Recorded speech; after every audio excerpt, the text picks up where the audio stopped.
Alright, welcome back to another JDR RC blog. This time we're going to be talking about how I clean my trucks, as well as putting some different parts on my Grave Digger truck, which I covered a couple of videos ago. But this time I've got some different lower shock mounts that I bought from GPM. They're an aluminum mount. They should last a little longer than the plastic ones. Also, can replace the front housing on the Grave Digger truck. It's got a few where you jump and land sometimes, your bolts kind of wiggle loose in that plastic. That's what happened on one side of the lower link. Not going to be able to fix it with my JB Weld hack that I've done before. It's walled out too much, so it's not going to really work. So I'm just going to replace that front housing on that truck. As you can see right there, that is just all wallered out right there, and it's going to need some attention. I'm going to just replace this whole front housing right here. I would, if this piece back here is separate, and if this side wasn't a little messed up as well, I wouldn't replace the housing. I'd just replace this piece back here. But since both of them are messed up, I don't think I'm going to be able to do that. I'm just going to go ahead and replace the whole housing. I have spares. Why not use one? I mean, this did last an entire season underneath the truck. And honestly, there's a lot of guys out there that say they break LMT housings right out of the box. This lasted a whole freestyle summer and never had a problem with it. So shout out to Losi for making such a great product. Alright, so here are the pieces that are going on the bottom of the digger axle. This is the GPM LMT lower link mount. It's all aluminum. One thing I like about it is with the stock aluminum, or excuse me, the stock plastic stuff, you got to pry that lower link out of there sometimes because it can over tighten and it creates a crease in the plastic, and it's all around not fun sometimes to pull out a lower link. You've got to stick something in there to try to pry it out with. That lower link slides right in there. This is the upper shock mount that you can get from GPM as well, and I just liked it because there's more options there. I mean, it's not going to push out the shock very much farther than stock, but it's still a little bit more, and it's going to create a little bit more travel for your shock, and it's going to create it to where you can go into a corner a little bit harder. I'm going to try it out. I don't know if I'm going to keep it on there. It's just something that I saw, and I thought, you know what, I'm going to try it. They come very nicely packaged. They come with the bolts that you need, and all the hardware that you need in there with each package. So if you want to try those out, shout out to GPM. And this is what one side looks like completed on here. You can see it bolts in very nicely to the top and bolts in very nicely to the bottom. I have had these lower links before, or the lower link mounts before. They are on my Reckless Intent, which used to be Bad Company.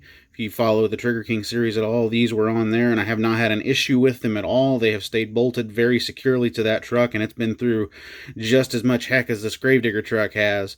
So I think they work out really well, and probably something that I'm going to keep purchasing and put on my other LMTs as well. Alright, we got the truck back together. I put those new parts and pieces on there, and it did push the shocks out just a little bit, and that's kind of something you would really want as far as cornering goes. You can push the truck a little harder into a corner. That's kind of why I went with these. Hopefully it works out. I only get to really test them.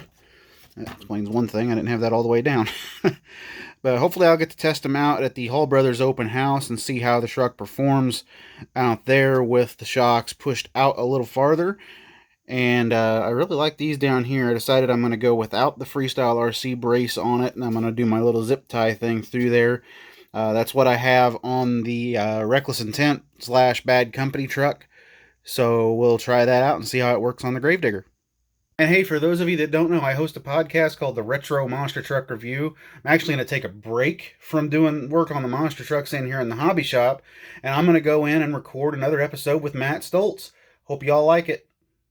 Alright, it's a few days later. I got sick, unfortunately, had a really bad migraine, haven't been in the hobby room for a couple of days, so I'm jumping back into things. The good news is Bari actually finished my awesome new Samson body that's going to go on my Race LMT, which in the rest of this video, I'm going to clean up and get all nice and shiny, and hopefully at the end of the video, I'll have the body and we can sit it on there and we can see what it looks like. As you can see, she is a mess. we're going to be digging into this thing, and I'll show you guys exactly what I do to clean everything up. The first thing I use is Cow RC Moo Clean. This is a degreaser for it's safe for electronics. Degreases everything, gets everything looking really nice on the side of your chassis as well as your plastics. But one thing I do mix with it, and let's reach over here, I'll grab it. It might sound stupid, but hey, it works. Extra virgin olive oil mixed with this actually makes your plastics shine like they're brand new. I just took a little bit of that degreaser and I sprayed it into an old mixing cup that I've got right here that I don't use anymore. Now I'm going to add the olive oil. Alright, doing this one-handed here, so forgive me. Just that little bit right there, that's all you need. This is currently what the rear axle looks like, and in just a moment I'll come back and show you how good the degreaser and olive oil mix works to clean your plastics. Alright, there you go, freshly cleaned right here with the olive oil / degreaser mixer, and the only thing I used was an old toothbrush that I had laying around to really scrub it in there, and then wiped it off with a shop towel, and you can see it looks like it's brand new right out of the package. And there you have it, ladies and gentlemen, all nice and clean. Ignore the speed controller, I got to put a new piece of tape up there on it to hold it down. But all nice and clean and ready for the Samson body, which should be arriving in the mail in the next couple of days. Alright, skipping a few more days ahead here. I got something in the mail, and I've already went ahead and mounted it on the truck, so I'm going to spin the camera around, and y'all are going to see something awesome. And there we have it, the new Samson body. This is the Samson that debuted in the year 2021. It's a takeoff of the Warlord truck that Dan Patrick used to run. And man, just by looking at the truck, as soon as I saw it live and in person, my decision to go ahead and have the body done was validated immediately. This thing is awesome looking.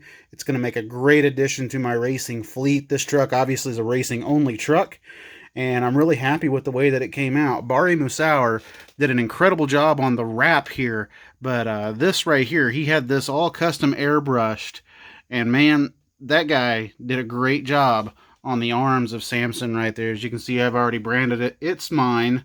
And one other thing is today in the mail, I got a little bit of a surprise from J Concepts, and that'll be in another video coming very soon, but I'll give you guys a little hint as to what it could be and what I could be doing here very soon with some of my trucks. At least one of them anyway is going to have these tires on it, well, hang on. It's going to have those tires, and it's going to have a set of these tires on it as well. It's a good thing, too, that I got that in the mail. I was not expecting that whatsoever. So a big shout out to, let me spin my camera around here, J Concepts back there.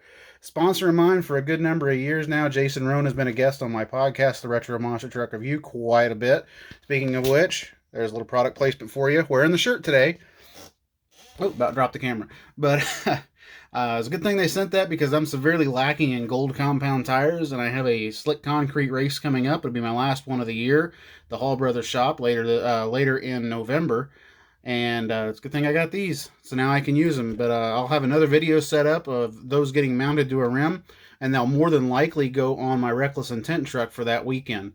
But I'm going to go ahead and close this video out. We got the Samson done. We got a digger cleaned up. We got some modifications put onto it. And hopefully that's going to bring the truck into some winning ways. Also, this Samson truck just looks phenomenal. I'm going to spin the camera around one more time. I got to show it to you guys one more time. Look at this beautiful, beautiful piece of machinery right here. But with that, we're going to hop out of here for today, and we'll catch you guys again in the next video.